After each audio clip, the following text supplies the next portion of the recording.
እዙይ ድምጽ ራዲዮ ኤረናይ ኤርትራ ኣብ ደረጃ ሰላም ካብ 163 ሃገራት ኣብ መበል 132 ተሰሪዓ። በሃገራት ምዕራብ እገዳታት ዝነበረላ ዘሎ ሩስያ ምስ ሃገራት ኣፍሪቃ ምሕዝነታ ንምድልዳል ትጽዕር። ኣብ ሱዳን አንጻር ስልጣን ብሒቱ ዘሎ ወተሃደራዊ ጉጅለ ንሓምሻይ ወርሑ ዝቕጽል ዘሎ ህዝባዊ ተቃውሞ ተወሰኽቲ ሰባት ተቐቲሎም። ኣርስታት ዜና ክትከታተሉ ጸኒሕኩም ክቡራት ሰማዕትና ዝርዝራቱ ይቕጽል። ኢንስቲትዩት ንቁጠባን ሰላምን ዝተባህለ ኣህጉራዊ ትካል ዓመታዊ ዘዳልዎ ደረጃታት ሰላም ሃገራት ዓለም ማለት ግሎባል ፒስ ኢንዴክስ ካብ 49 ሃገራት ኣፍሪቃ ንኤርትራ ኣብ መበል 36 ሰሪዕዋ። እቲ ትካል ላብ ናይ 2022 ጸብጻቡ ዘቐመጦ ዝርዝር መጽናዕቲ ካብ ዘካየደለን 163 ሃገራት ዓለም ብዘለዋ ሰላም ንኤርትራ ኣብ መበል 132 ይቐሚጥዋ። ንሰላም ሓንቲ ሃገር ከም መለክዒ ዝተጠቕመሎም መምዘኒታት ብዝሒ ዘቤታዊ ግጭታት፣ ገበን፣ ጸጥታን ፖሊስን፣ ብዝሒ ዝተኣስሩ ዜጋታት፣ ዝተኻየዱ ናዕብን ሰላማዊ ሰልፍታትን፣ ፖለቲካዊ ዘይመረግጋእ፣ ፖለቲካዊ ራዕዲ፣ ብዝሒ ብረት ዝዓጠቑ ዜጋታት፣ ብዝሒ ዝተሰዱ ዜጋታት፣ ዝምድና ምስ ጎረባብቲ፣ ኣብ ግጭት ጎረባብቲ ሃገራት ኢድ ምእታው፣ ውሕስነትን ድሕነትን ዜጋታት ዝብሉ ነጥብታት እዮም። ብመሰረት እዚ ኤርትራ ዘቤታዊ ጎንፂ ዘይረኣየላ ሃገር እኳ እንተኾነት ብዝሒ ዝተኣስሩ ዝተሰዱን ብረት ዝዓጠቑን ዜጋታትን መንግስቲ ኣብ ልዕሊ ዜጋታት ዝፍጽሞ ፖለቲካዊ ራዕድን ኣብ ጎረባብቲ ሃገራት ኣብ ዝካየድ ግጭታት ዝፍጽሞ ኢድ ምእታውን ካብቲ ቀንዲ ንደረጃ ሰላማ ዘንቆልቆለ ነጥብታት እዩ።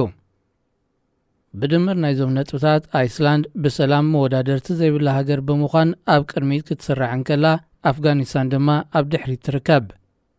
ኣብ ኣፍሪቃ ሞሪሸስ ዝሓሸ ሰላም ዘለዋ ሃገር ብምዃን ትመራሓላ። ደቡብ ሱዳን ድማ ብዘለዋ ዘይርጉእ ጸጥታን ሰላምን ኣብ ድሕሪት ትርከብ። ብሰንኪ ምስ ዩክሬን ተካይዶ ዘላ ኩናት ብሃገራት ምዕራብ እገዳታት ተነቢርላ ዘሎ ሩስያ ምስ ሃገራት ኣፍሪቃ ዝምድናኣ ንምድልዳል ዲፕሎማስያዊ ጻዕርታት ትሕይል ከም ዘላ ተገሊጹ። እዚ ዝተገልጸ ብሚኒስተር ጉዳያት ወጻኢ ሰርጌይ ላቭሮቭ ዝምራሕ ላዕለዋይ ልኡኽ መንግስቲ ሩስያ ካብ 24 ሓምለ ሒዙ ናብ 4 ሃገራት ኣፍሪቃ ዑደት ኣብ ዘካይደሉ ዘሎ እዋን እዩ። እቲ ሚኒስተር ናብ ግብፂ፣ ዴሞክራሲያዊት ሪፐብሊክ ኮንጎ፣ ዩጋንዳን ኢትዮጵያን ናብ ዘካየዶ ዑደት ደጋጊሙ ካብ ዝገለጾ ነጥብታት ሓደ ዓብላልነት ሃገራት ምዕራብን ኣብ ኣህጉር ኣፍሪቃ ፈጢርዎ ዘሎ ጸቕጥን እዩ። ኣብ ናይ ዩጋንዳ ዑደቱ ሩስያ ምስ ሃገራት ኣፍሪቃ ኣብ ሽርክነትን ክልታዊ ምትሕጋዝን ዘተኮረ ዝምድና ከም እትደፍኣሉ ሚኒስተር ላቭሮቭ ጠቒሱ። ሓያሎ ሃገራት ኣፍሪቃ መሰረታዊ ናይ እኽሊ ምግብታት ካብ ሩስያን ዩክሬንን ክሽምታ ምስ ምጽንሐን ምስ ምውላዕ ዝኹናት ዕዳጋታትን ተወሳኺ ዘይመረግጋእ ገጢምዎ ይርከብ። ሚኒስተር ጉዳያት ወጻኢ ሩስያ ናይ ኣፍሪቃ ዑደቱ ብኢትዮጵያ ዝዛዘመሉ ጎኒ ጎንቲ ምስ ሰበስልጣን ኢትዮጵያ ዘካየዶ ክልታዊ ርክባት ኣብ ኣዲስ ኣበባ ዝርከብ ቤት ጽሕፈት ሕብረት ኣፍሪቃ ምስ ዝርከቡ ሓያሎ ወከልቲ ሃገራት ናይዛ ኣህጉር ኣብዚ ነጥብታት ብምትኳር ከም ዝተዘራረበ ተሓቢሩ። ላዕለዋይ ልኡኽ ሩስያ ናብ ሃገራት ኣፍሪቃ ዑደት ዘካይድ ዘሎ ፍሉይ ልኡኽ ኣሜሪካ ኣብ ቀርኒ ኣፍሪቃ ማይክ ሃመር ናብ ኢትዮጵያን ግብፅን ኣብ ዝበጽሓሉ ዘሎ ተመሳሳሊ ግዜ እዩ።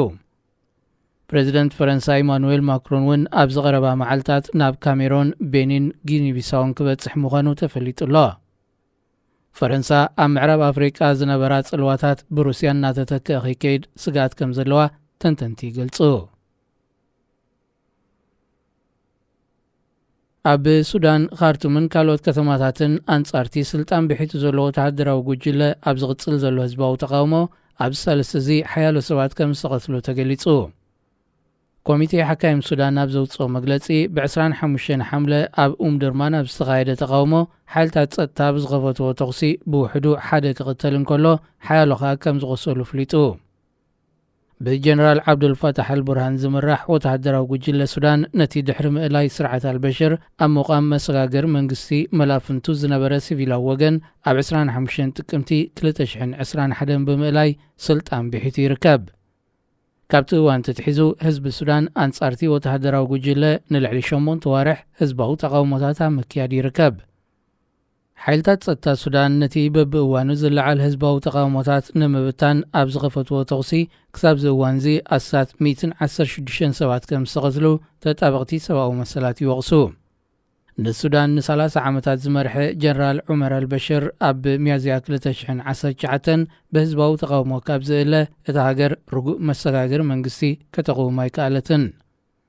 ህዝቢ ሱዳንን ኣህጉራዊ ማሕበረሰብ ዓለምን ኣብ 2024 ዴሞክራሲያዊ ምርጫ ክሳብ ዝካየድ ሲቪላዊ መሰጋገር መንግስቲ ክቐውም ጻውዒት ይገብሩ።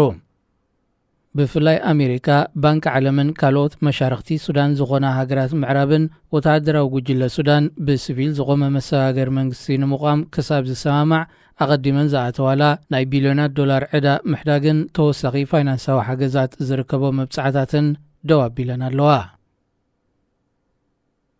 ዜና ኣብዚ ይፍጸም። ሬድዮ ኤረና ሬድዮ ኤረና ካብ ከተማ ፓሪስ ዝመሓላለፍ ብኤርትራውያን ጋዜጠኛታት ዝዳሎ ነፃ ሬድዮ እዩ።